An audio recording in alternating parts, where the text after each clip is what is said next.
Yes, you're good, Thomas. Fantastic. Thank you. So, this is my pleasure. I get to be able to show you all of the on-deck sets and couple of costumes that we have here as well. So, if you'll just we'll walk through here just briefly, just these first 3 dressing rooms here, and you can see a couple of the costumes. So there's Hans's costume, there will be Anna's costume, and Elsa's costume.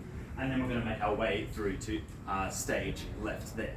So if you just come across here, we'll just walk this way. So you'll see, this is my costume. I can say mine, but it's Hans's costume. And as we come across here as well, we have Anna's costume. It's fantastic. Really beautiful. So that's Anna's dress, fun fact, takes about 100 hours to embroider. It's all hand embroidered. And it's made in Sydney, Australia. And then we have the very famous ice dress here. If you want to grab a photo of that, absolutely. All of the crystals on her dress are Swarovski crystals. And that is because if it was any sort of lesser material, it wouldn't shine as bright and it wouldn't glitter as much on stage. And that's why we use sort of the top tier crystals to make sure that they really sparkle on stage. And that's the same as in the Ice Palace, if you saw before. All of those crystals that are on stage are also Swarovski crystals. Alrighty, we've got a lot to look at, so we might go straight onto stage if we can. So if you want to get to the ice dress, absolutely, but follow me when you can.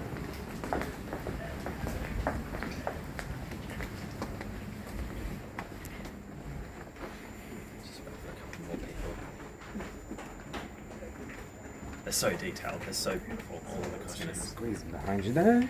And that's like all of them are like that. Like there's no detail like unspared. They're all amazing. Almost there. A couple more. No worries. Enjoying your time here? Loving it. Yeah, it's my first time in Singapore, and it's also my first time performing here. So this is actually amazing. Yeah, it's really awesome. So you were with the Australian company before that? Yeah. So original company member back. We started rehearsals back in 2020. So yeah. Long time. Were you part of the ensemble or were you Hans? No, I've been Hans the entire time. Oh, okay. Yeah. Sorry, Yeah. like, That's fine. Yeah. So Brendan moved from there because our original Christoph had to leave and go on to other work. But yeah, so Brendan got to bump up, which is really amazing. All right, I think we're all here. Follow me nice and slowly. So we have stage left or prompt side of stage. So there are particular sets and particular costumes that sit on either side of stage depending on how they're moved onto stage, and it's very meticulous and it's very detailed. So like every piece of set is here deliberately and been measured to make sure that it all fits onto the stage.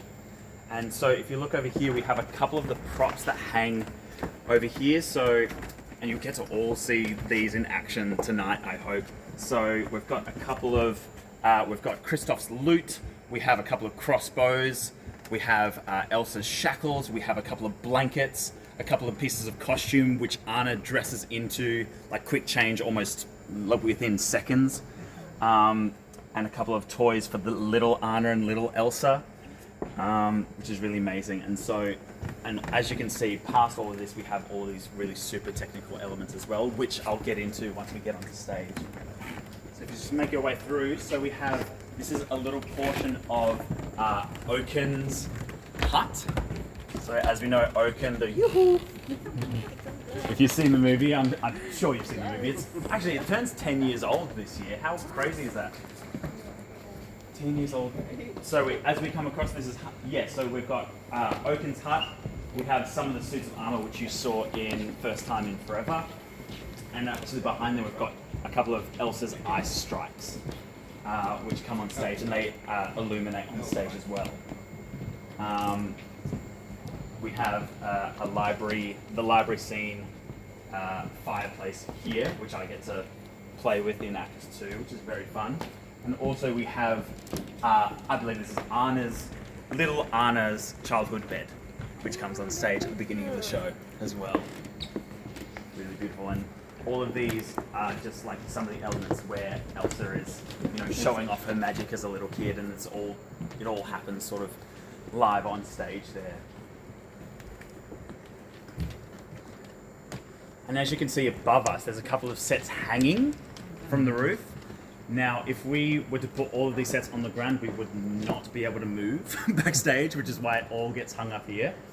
Again, very meticulous, very organized, and very detailed. So what we have above us here is actually Elsa's, what do we call that, platform, which we saw in Let It Go. So that's how it all packs up and then gets hung up there in the meantime. Wow. Yeah, it's a lot. Amazing. All right, lucky you guys, we actually get to go on stage. So just watch the ice beads. We don't want to touch them or move them. But this is Elsa's ice palace. And like I said before with the Swarovski crystals, all of these, you notice how they really sparkle and how they really just like flick the light everywhere. With a lesser sort of material, it really wouldn't have that effect, which is why they love to sort of jazz it up and really make sure that it glitters and glows like it's magic.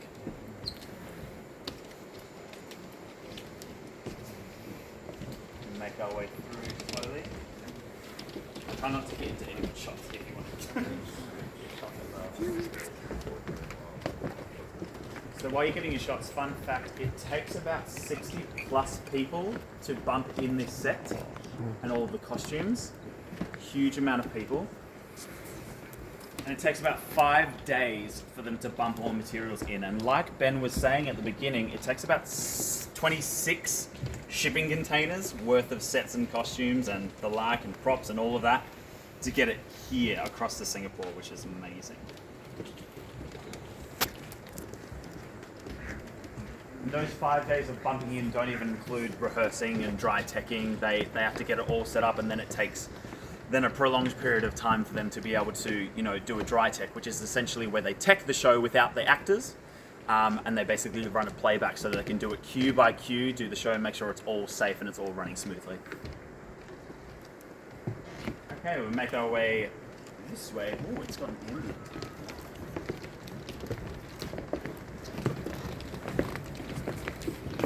And a couple of, again, unique things that adjust to this side, stay on this side. Again, we have another suit of armor. We have Elsa's bed, again with the magic sparkles which happen on stage. It's very amazing.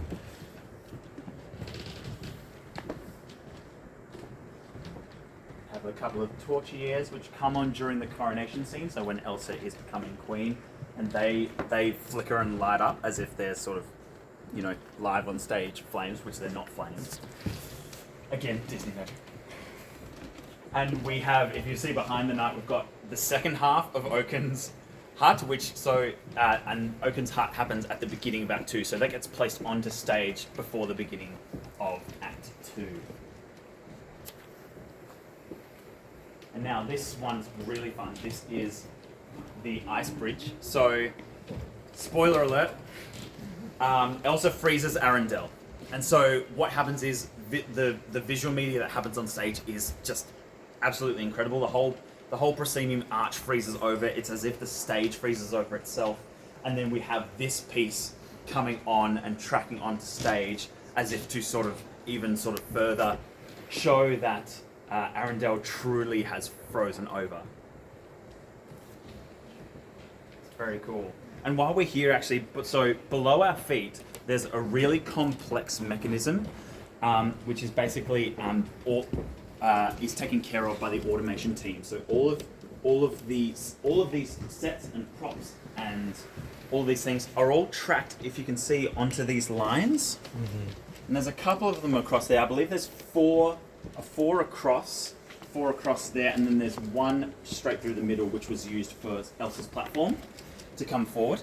And all of those are knifed in by 5 manual crew members. So they're all put in, and then the automation crew, which I pointed to before on stage, but we'll have a sneaky peek again. So there's always 2 automation people running the show every show, and they are in charge of queuing these tracks to move the set pieces on. And there's a lot. I don't even know the number of queues that there are. It's in the hundreds, 200s.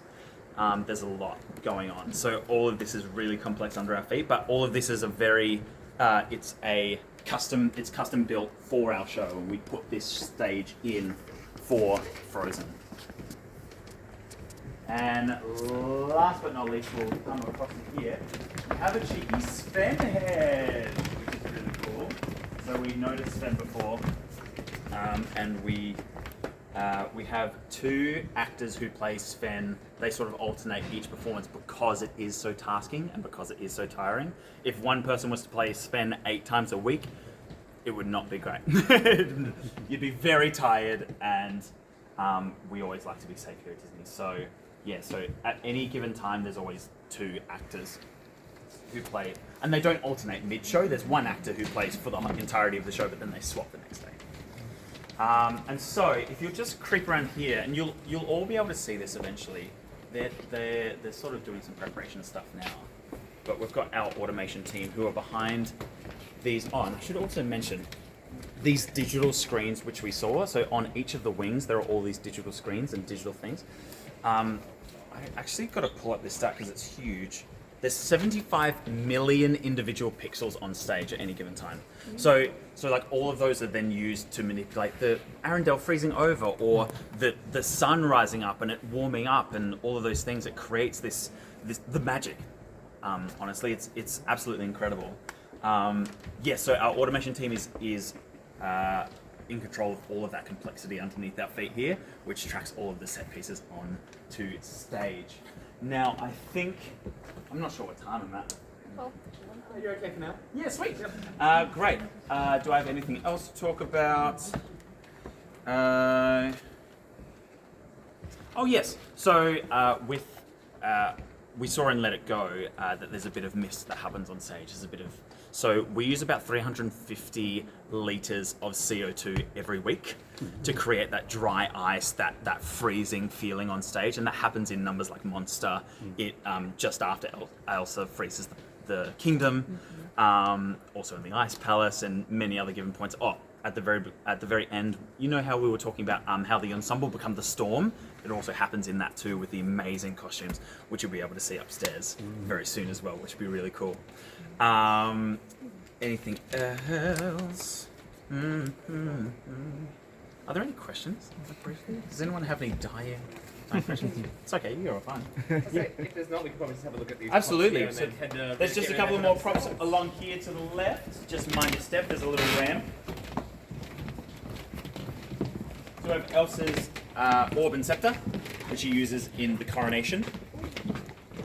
And there's sort of 2 sets of them as well, so we always come prepared with sort of a backup just in case.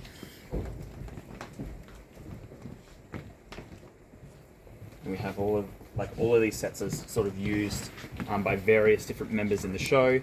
This is Anna's blanket, which was given to her by her mother. So Queen Jr. uses this blanket initially, and then we see Anna use that blanket as well later in the show.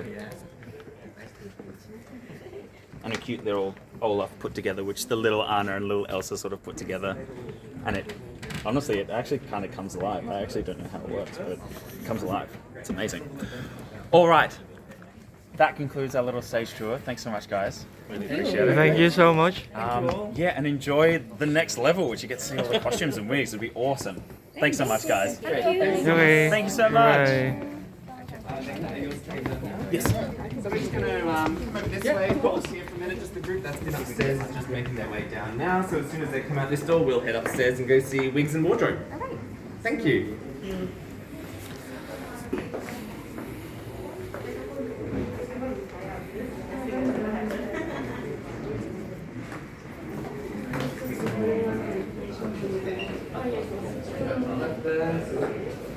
Oh, sorry, no, we'll wait here. We're just waiting for the group to come down.